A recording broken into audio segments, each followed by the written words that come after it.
Natapos ang paghahanda mga 5:00 na ng hapon. Umuwi rin ang bata kasama si Dave at ang mga kaibigan nito hapon na. Napagalitan pa nga sila ni Mama dahil ang tagal nito. Buti na lang at nahabol namin sa preparation ng mga isdang dala nila. Busy lahat ng mga boys sa labas. Magbo-bonfire instant barbecue party kami mamaya, kasama ang bata kaya lahat ay busy. Kasama ko ngayon ang mga kaibigan ko. Kahit si Amanda ay kasama din namin ngayon. At dahil na-miss nila ako masyado, ako ang subject of discrimination nila ngayon.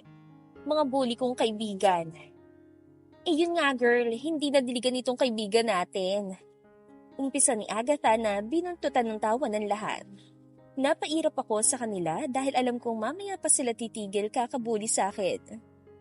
Anong feeling, Rina? Pinunlaan ka ng similya ni Dave pero wala nakuhang kahit ano sa'yo ang mga anak mo. Agad kong dinampot ang balat ng carrots at tinapon kay Pauline. Ang saya nila ha? Sobrang saya. Baka kasi girl nung ginawa nila ni si Stephanie, same position ng ginawa nila si Ino. Really? Ako talaga ang pagtitripan nila ngayon? Ano bang ginawa ni Zelaya? Share naman dyan. Isa pa tong si Angie. Kung sa kalokohan, wala talaga akong masabi sa mga kaibigan ko. Sobrang galing nila dyan. Tumahimik nga kayo. Sabay irap ko sa kanila. Ito naman parang virgin. Share mo na nga. Tinignan ko sila isa-isa. Kitang-kita sa bawat mukha nila kahit si Amanda na excited sa sasabihin ko. Basta kabulastugan, talagang attentive sila. Kinain ka ba? Tanong ni Pauline. Naalala ko bigla yung nangyari sa amin ni Dave sa Canada. Malinaw pa rin sa akin ang lahat. Uy, Zelaya, share mo sa amin. Huwag mo namang i-imagine mag-isa dyan. Pulang-pula ka na oh. Gosh, ano bang topic to? So, kinain ka nga? Ang bastos ng tanong ni Angie. Wala bang filter yan? Bulyaw ko. Grabe, ganoon talaga ang tanong agad. Sus, huwag ka na magpabebe. Sige na, share na. Oo. Agad kong nakagat ang pang-ibabang labi ko at nag-iwas ang tingin sa kanila. Anong posisyon? Tanong ni Amanda. Diyos ko, pati siya nahawa na sa kababuyan ng mga kaibigan ko. Umupo ako sa, niya? Hindi ko kayang sabihin. Bakit ko ba sila naging kaibigan pa? Sa ano? Umupo ka sa niya habang ano? Walang filter na sabi ni Pauline. Minsan talaga gusto kong pasukan ng bibig niya ng panyo. Uy, Zelaya, ano na? Sumagot ka dyan. Oo nga. Ano pa? Ano pang posisyon niyo? Ang bastos talaga. Hindi naman bastos ang word na yon, pero bakit ang bastos kapag binibigkas ng mga hinayupa kong kaibigan? Ano yung baliktad kami? Diyos ko, patawarin niyo ko ama at naging bastos akong anak ngayon. 69 ang tawag doon, Zelaya.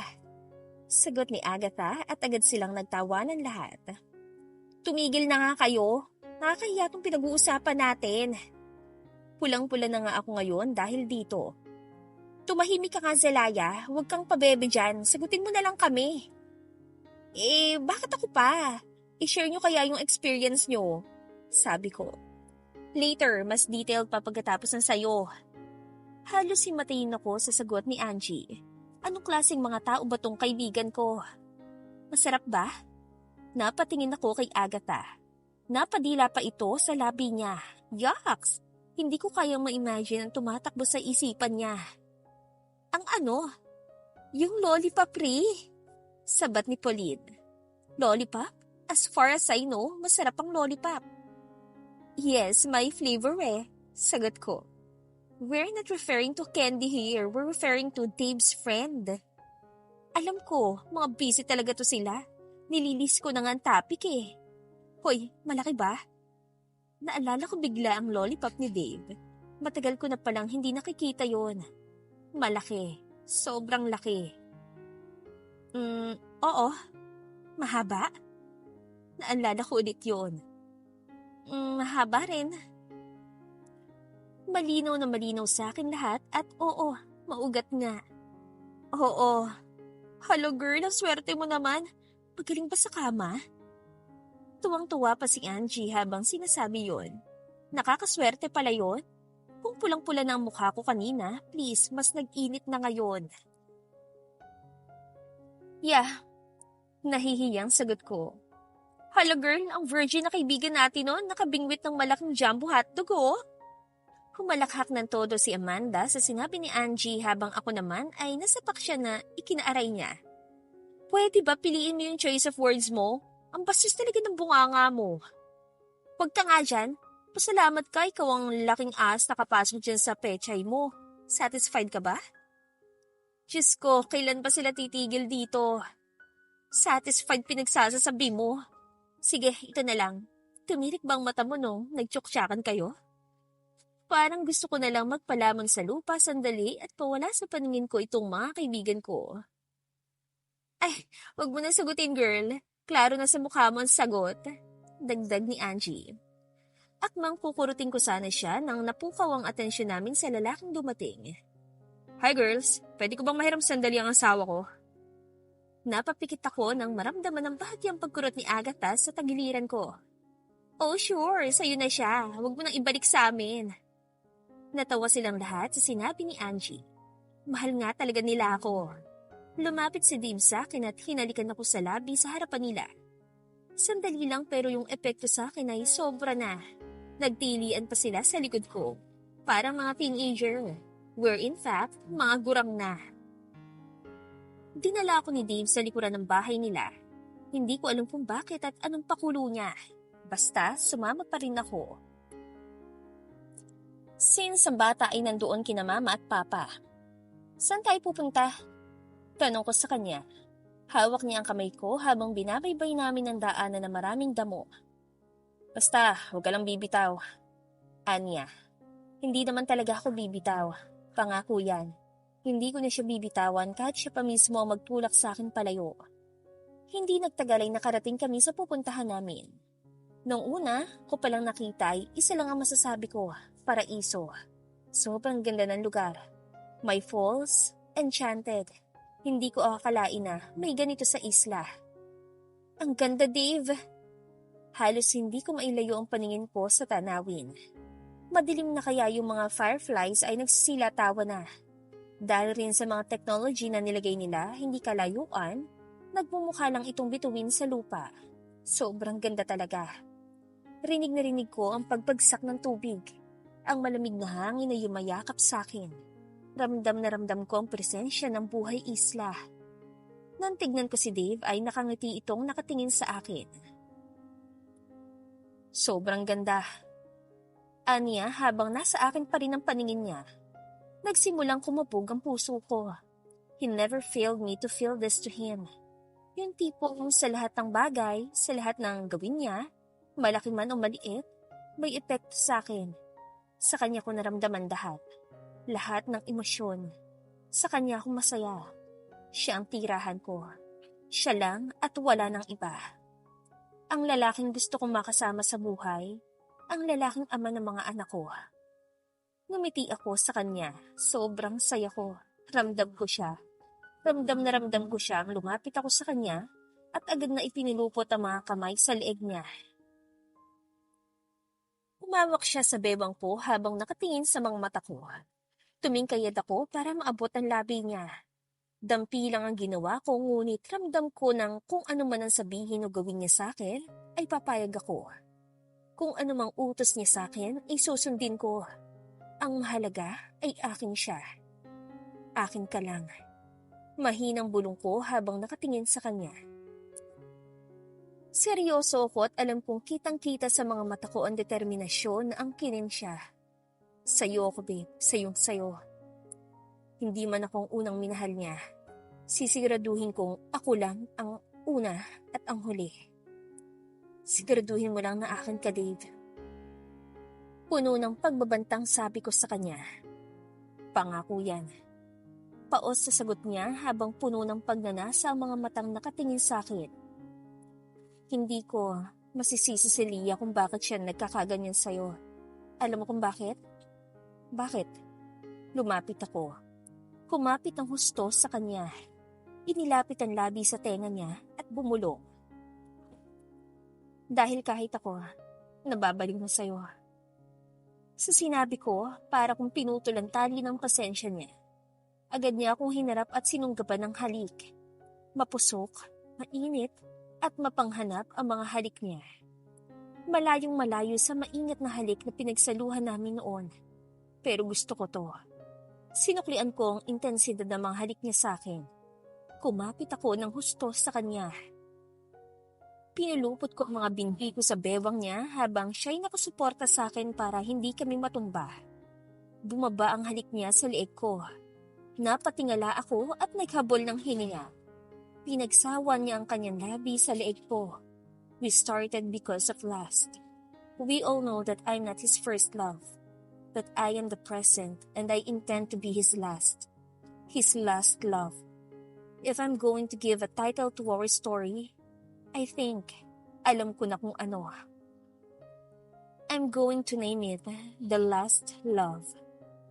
Sa ilalim ng buwan, sa mga nagliliparang alitaptap, buong puso namin pinagsaluhan ni Dave ang isang halik. Habol ko ang hininga ko habang nakatingala sa kalangitan. Kagatlabi at bumibilis ang aking paghinga dahil sa walang sawang ginawa ni Dave sa bandang dibdib ko. Bumaba ang tingin ko at tintigan siya. He was looking at me. Naramdaman ko ang bahagyang paglipat namin ng pwesto. Nakapulupot pa rin ang mga paa ko sa bewang niya habang nakapulupot din ang kamay ko sa leeg niya. Isinandal niya ako sa puno habang agresibo na inatake ang labi ko. I am giving him the same intensity that he was giving me. Napatingala ulit ako nang maramdaman ang mga kamay niya sa binti ko. He's tracing up and down and I couldn't help but to moan. The pleasure that he was giving me is unexplainable. I can feel his hand beneath the dress that I wear. The anticipation is killing me. I couldn't help but to moan again until his fingers tracing the line at my feminine area. And I know that I am wet down there. His kisses went down to my tummy. I still wear the dress and dahil sa gabal sa kanya, agad niyang pinunit. He didn't let me to react on what he did. Agad niyang ibinalik ang atensyon sa ginagawa kanina. I was moaning his name and then he stopped. I looked at him with annoyance. Bahagya siyang natawa nang makita ang reaksyon sa mukha ko. He then kissed me passionately and dinala sa hindi ko alam. It was too late for me to shout nang maramdamang nahuhulog kami sa ilog. His lips lapped to mine. Hindi niya binibitawan kahit nasa tubig na kami. Nagpupumiglas ako pero mahigpit ang hawak niya. He was sharing his air to me para hindi ako kapusin ng hininga. And that's what I did to him. Hindi ko alam kung ilang minutong itinagal namin sa ilalim ng tubig. Nang makaahon kami ay hindi niya pa rin nilulubayan ang labi ko. Nakahawak ako sa kanya habang sinusuklian ang halik niya. Ang kamay niya kanina na nasa binti ko lang, nakapirmi ay naglalakbay na paitaas. Palapit ang kamay niya sa bandang gitna ng bahagi ng hita ko. Lalong bumibigat ang paghinga ko. Ngayon nang dinarealize na wala na pala akong saplot sa katawan. Hindi ko alam kung kailan niya iyon nahubad. He was looking at me intently habang pinapasok ang isang daliri sa loob ko. In and out. As I was catching my breath, nang makabalik kami ay nasa labas na ang lahat. Suot ko ang polo na gamit ni Dave habang nakapanty lang at walang bra. Hindi ko alam saan niya natapon yon. Hindi ko na nga namalaya na nahubaran na niya ako. Paano kaya malalaman saan dumapo ang bra na suot ko? Sabay kami bumalik ni Dave sa kanila.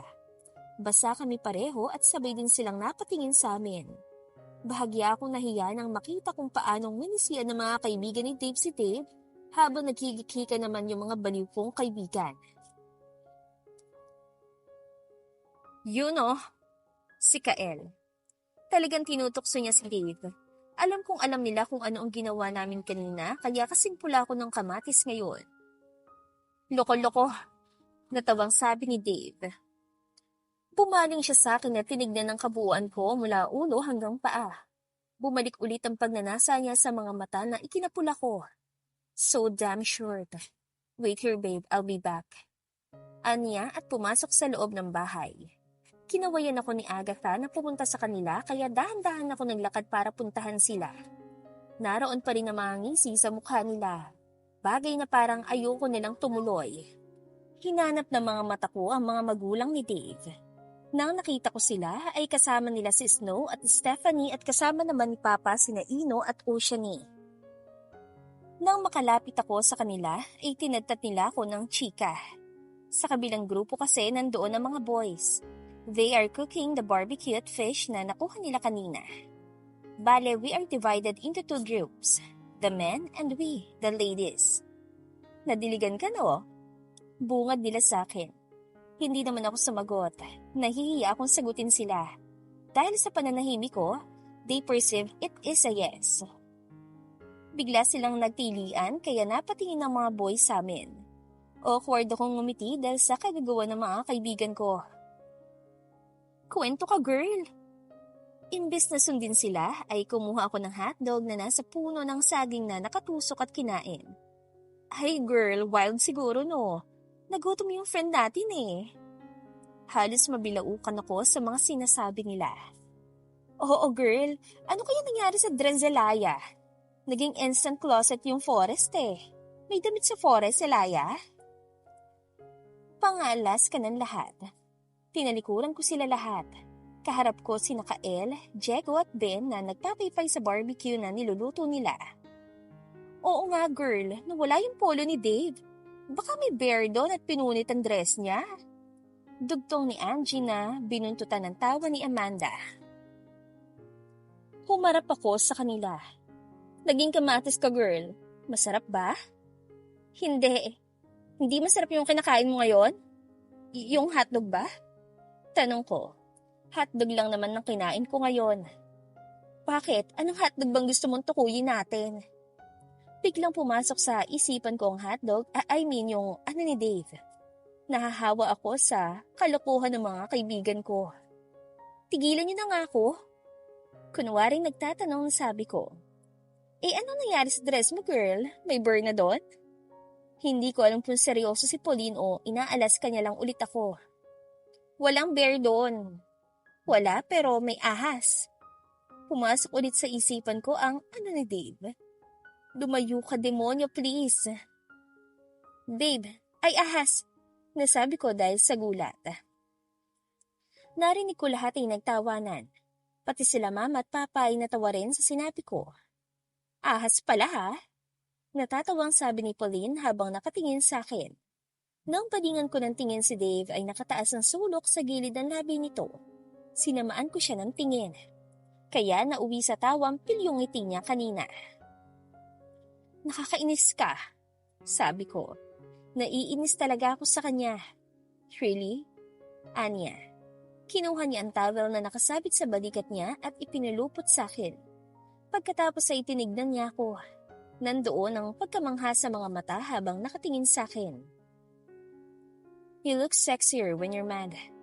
Aniya at binuntutan ng kantsaw ng mga kaibigan. You know, sigaw ni Ben at tumawa na para bang kinikiliti siya. Kahit yung mga kaibigan ko ay todo rin sa pagtitis sa amin. Yee, si Mama kinikilig. Napatingin ako sa anak ko. Nakangiti silang lahat habang nakatingin sa ni Dave. Nang tignan ko si Dave, nakangiti rin ito sa akin. Gusto ko mang magalit-galitan pero nahahawa ako.